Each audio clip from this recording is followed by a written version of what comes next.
my channel. If you don't know me, my name is Kay, and together with my husband and my 2-year-old toddler, we film lots of family, travel, Disney lifestyle content.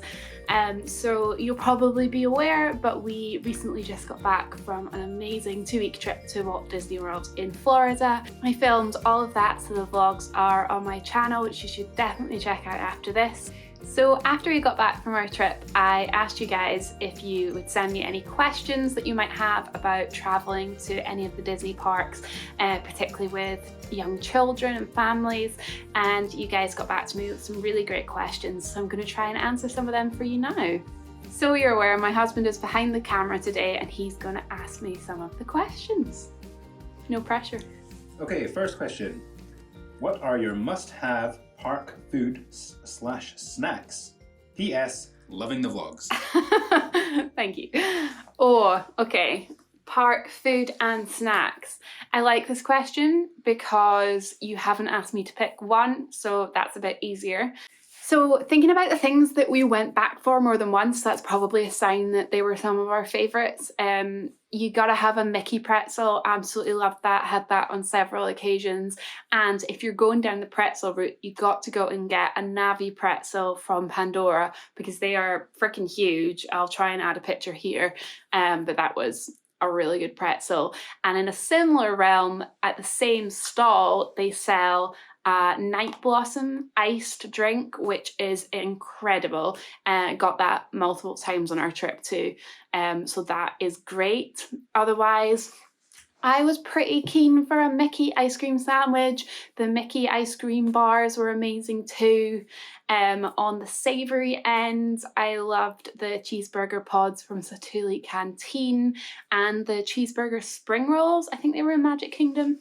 We also tried a couple of Dole Whips on our trip, and my favourite one was definitely the one from Sunshine Tree Terrace. It's got this little like orange Tweety bird thing on the logo, and that was like a orange and cream like whipped mixed Dole Whip. That was amazing. Yeah, I think those are some of my favourite snacks. Next question. Did the anticipation of potential toddler organisation, in brackets meltdowns, naps, meals, etc., infringe on your enjoyment?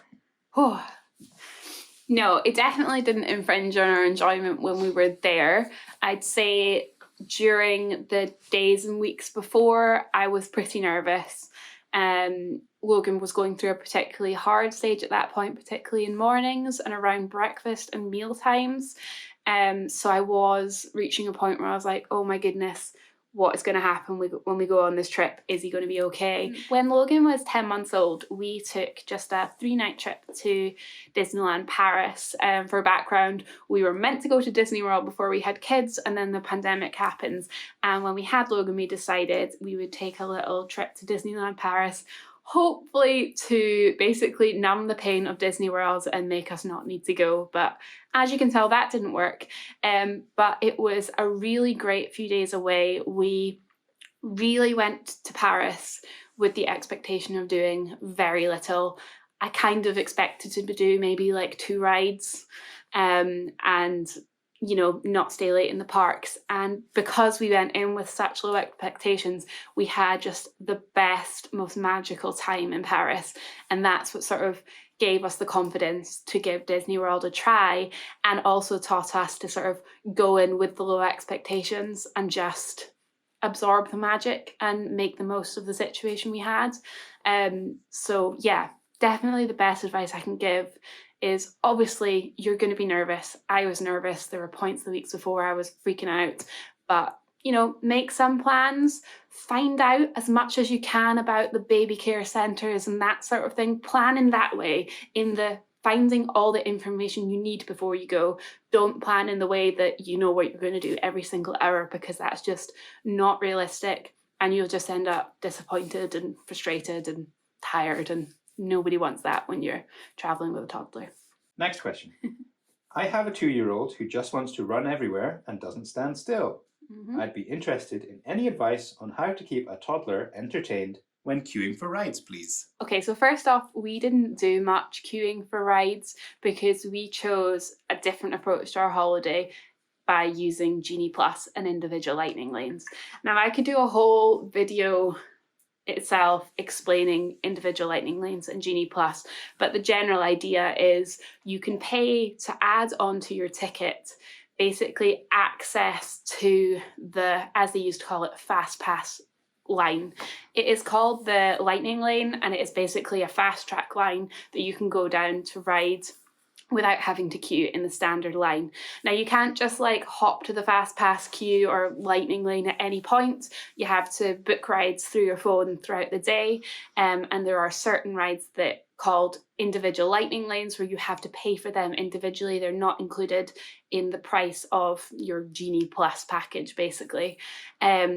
But as I say, I could do a whole video explaining that, but we chose to use Genie Plus and individual lightning lanes to avoid us being stuck in queues for like 40 minutes to ride Peter Pan with Logan, because it just would have been a nightmare. I think if you need to do that every now and again, then make sure you've got plenty of snacks, water, iPad or something downloaded on your phone. But I think my advice, if you can swing it, would be to pay for Genie Plus. I will say, when at the time of us booking, you could add your Genie Plus tickets onto your whole booking, and there was a slight price reduction as a result of that. You can't do that anymore. You have to pay for it each day individually, which could work for you too. You could decide, you know, on Tuesday you're going to do all the kid rides and you don't want your child to have to queue for those, so you will get a Genie Plus for that day. But, you know, whatever works for you and your family. But I would say the best way to avoid the lines and the toddler meltdowns is definitely use the lightning lane. Okay, next question. Next question. What exactly did you pack? Were you allowed snacks in your checked-in baggage? Oh my goodness, that is a massive question, which again could be like a whole video in itself. On the packing snacks, yes, you absolutely can take snacks in your baggage. We took loads of snacks for Logan in the checked-in baggage, partly because I was just nervous that he would decide he didn't like the snacks there and he would want sort of the snacks he knew and loved. Do make sure you check the rules though, because there are rules on like bringing meat and dairy and fruit into the country, but everything we took was fine. So in terms of what we packed for our trip, a lot. I actually filmed a pack with me for my toddler before we left, but that will never see the light of day because it was the first thing I ever filmed. I was still learning how to talk in front of the camera.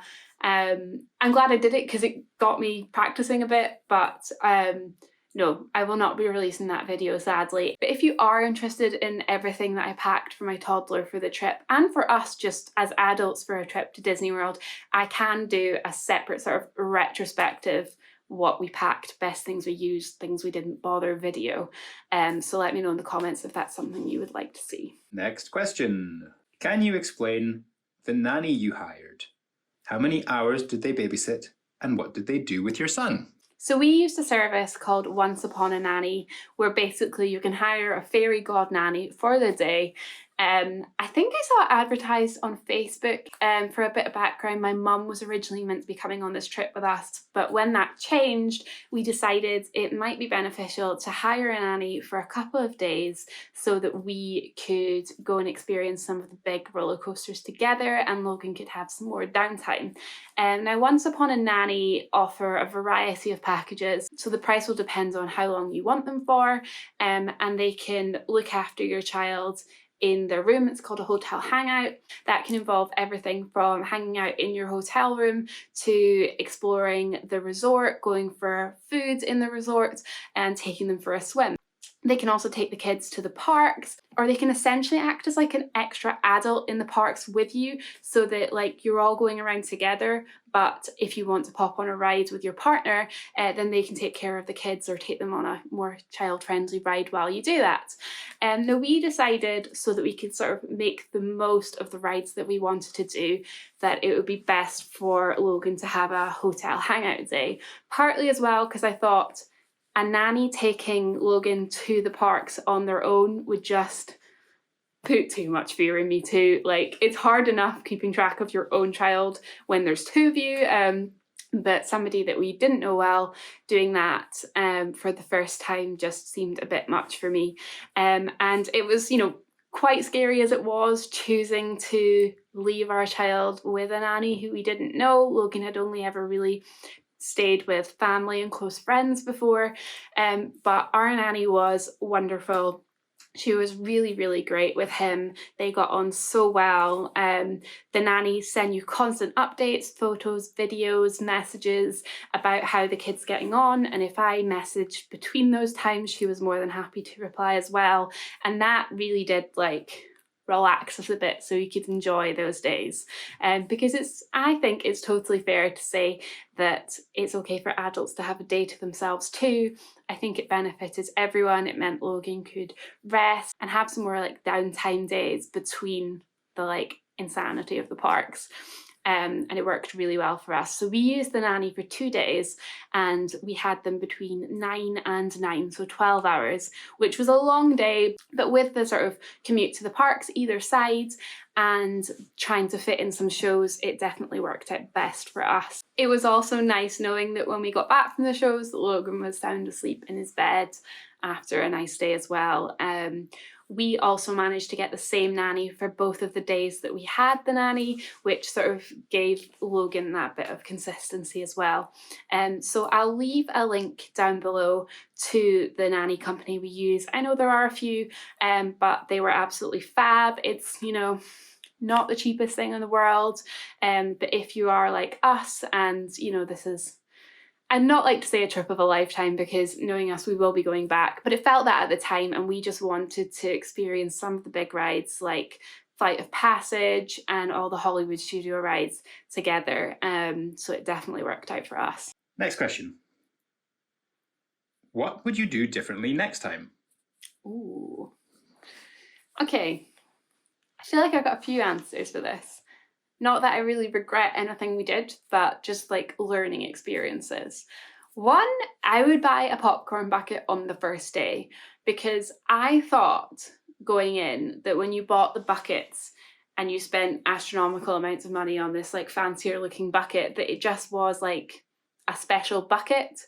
And we only realised on our second last day or so that once you had the bucket, the top-ups were actually cheaper.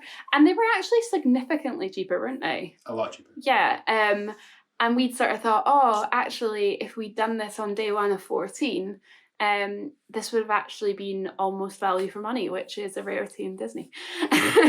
So yeah, I would have bought a popcorn bucket. Other things I'd have done differently, I would have introduced character meals to Logan earlier. I sort of scheduled a lot of our character meals for the second part of our holiday, with the logic that Logan could meet the characters from afar first. So just seeing them from afar in the parks or seeing them in the parades, and then he would sort of understand what they were, and then by the second week he would be more inclined to go up to them and enjoy those character experiences. But actually it took a few times of meeting them up close before Logan was confident in them at all. By the second and last day, the characters he met, he was much more confident about, and he was just sort of reaching that point where I think he might have sort of run up and hugged a character if we'd been there for a few more days. So yeah, I think next time we go, we'll be introducing characters nice and early, so that even if the first couple of experiences he's not going up to the character straight away, hopefully he'll spend say the second half of the holiday really into the characters again, rather than leaving that right until the end of our trip. Other things I would have done differently. Not get ill. That would have been good. Couldn't really control that one to this day. Couldn't tell you why Logan and I got sick. But it really, really sucked. I'd say fortunately the day after I initially got ill, we were having a rest day, so that was good. I definitely wouldn't reduce the number of rest days we had. I think they're really, really important, especially when you've got kids. But yeah, I wouldn't have lost a day and a half of my holiday. That would have been good. Sort of connected to that in terms of the rest days, I would definitely go to Disney World for longer. I'd say you could definitely do 3 weeks. 4 weeks would be amazing. Partly because I would do an extra day in every park. I'd say most parks we did 2 days in. We did slightly more than that in Magic Kingdom. But I would have gone and done 3 days in each park and had more rest days by the pool and to explore Disney Springs and like other things in Florida. Because I think if we went again, I'd like to do things like the Kennedy Space Center as well. And I really wouldn't want to squeeze extra things into those 2 weeks. So yeah, in an ideal world, I would go to Florida for 4 weeks. Next question, just going back to travel again. How did you find going through security with a toddler? Ooh. So we have actually flown a few times with Logan. Obviously we did Paris when he was only 10 months old. We've been to London to see family a few times when he was younger as well. And then we've done Florida. So security with a toddler or a baby can be stressful, partly because when you get assigned an area to go and put all your things on the belt, you often get split up. So like my husband would end up off to the left and me and Logan would end up off to the right. And it can be quite stressful, like pulling all the right things out, not forgetting your tech and your liquids and thing when you've got like a kid in a buggy. And I did find it can vary between airports. Some airports wanted me to fold the buggy up and put it away. Other ones just wanted to pull the buggy round to the side.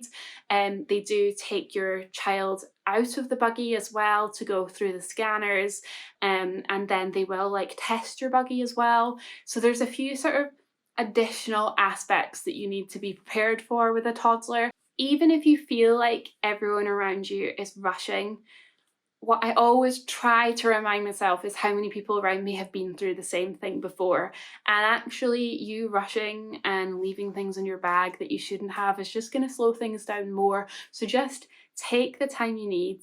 You're not going to be separated from your child. They're not going to damage your buggy. It will all be fine. One other thing just to bear in mind as well is that depending on the age of your child, if you have a baby, you can take certain liquids through security with a toddler or a baby. Obviously you can take like formula milk, but we were actually even allowed to take just like a cup of water through for him, because I was about to throw it away and they said no, you can take that through, and they just have to again like put it through a specific testing thing. But I find generally the people who work on security are quite understanding of families, and whenever I have been going through, they always say, you know, are you traveling alone, just to make sure that I have all the help I need. And there have been times where they've needed to scan Logan and they have they have needed to scan me, and they have positioned him within my eye line at all times so they don't take him away from me, they don't take me away from him, and they're very aware of that. So yeah, going through security can be stressful. Everyone's gone through it, don't rush. There are a few extra aspects you'll need to consider with a toddler, but it's not as bad as you might think. Next question. For someone who only has 1 day in the parks, which park would you recommend? That's a really hard question. That's not even like, what's your favourite park? Because 1 day in the park, oh man. I feel like you can't go to Disney World and not go to Magic Kingdom. But if I only had 1 day in the park, I couldn't go to Disney World and not ride Flight of Passage in Animal Kingdom. But I also wouldn't really want to go to Disney World and not ride Rise of the Resistance in Hollywood Studios. I wouldn't want to go to Disney World and not go to Epcot either. That's a really hard question. I mean, I think if you've never been to any Disney park before, you need to go to Magic Kingdom. You need to sort of experience that, see the castle, do the fireworks, all that kind of thing. If you've been to like Disneyland Paris several times and you're looking for sort of a different Disney World experience, I would go Animal Kingdom, I think, because there are some good roller coasters there. There's Everest, you can do Flight of Passage, you can do Navi River Journey. You wouldn't get the full experience, and I would say what you do going to Florida for 1 day, but that would, I'd say from a perspective as someone who's been before and I could only go for one day, that would be my answer. But then again, if you are like a super duper big geeky nerd, you've got to go to Hollywood Studios. If you're into Pixar, you're into Star Wars, all that sort of thing, then that will be your place. But I wouldn't like to be that person who's only going for one day. I hope that's enough of an answer for you. Okay, next question. How did you find Rider Swap? Ooh, good question. So if you aren't aware, rider swap or parent swap, as a lot of people refer to it as, essentially allows the second parent in a party to ride a ride without having to go through the long standard line again when they have an infant or child who is too small to ride the ride. So for example, if one of the parents queues in the standard line queue for the 30-minute wait, then when they come off the ride, the second parent, they can essentially swap ownership of the child, and the second parent can use the lightning lane to sort of fast track down the ride. It doesn't mean you won't have any wait, because there's often short waits in the lightning lane, but it means that you're not going to be queuing for an hour just so you can both ride the same ride separately. In terms of our experience, absolutely loved Rider Swap. It was really seamless. The main thing I would note is when the first person goes to ride the ride, you should both go up together with your child to the cast member and tell them, I want to do Rider Swap, and it just makes sure that it will all sync up correctly when you swipe your magic band and you go down the lightning lane. And obviously you kind of need proof as to why you're doing it, so having your child there helps with that. But we had no issues with using Rider Swap at all, and I would definitely recommend it to families going with young kids. Okay, shall we do one more question? Yes. Right. Did you take breaks in the daytime, or did Logan nap on the go? Another really good question. So when Logan is at home, he is a very much routine-based child. He naps in his cot with his white noise and his blackout blinds. So I was a little bit nervous about how we'd get on doing naps on the go. We have done it on holidays before, and we use an item called a snooze shade, which is basically like a blackout that goes over the pram, buggy, stroller, to sort of darken their environment so they're less distracted and they're more likely to nap well. So we did a bit of testing out of it on weekends, on the weeks before we went, to sort of get him more used to napping on the go. Because our plan really was not to leave the parks in the middle of the day for a nap, but to do a stroller nap on the move.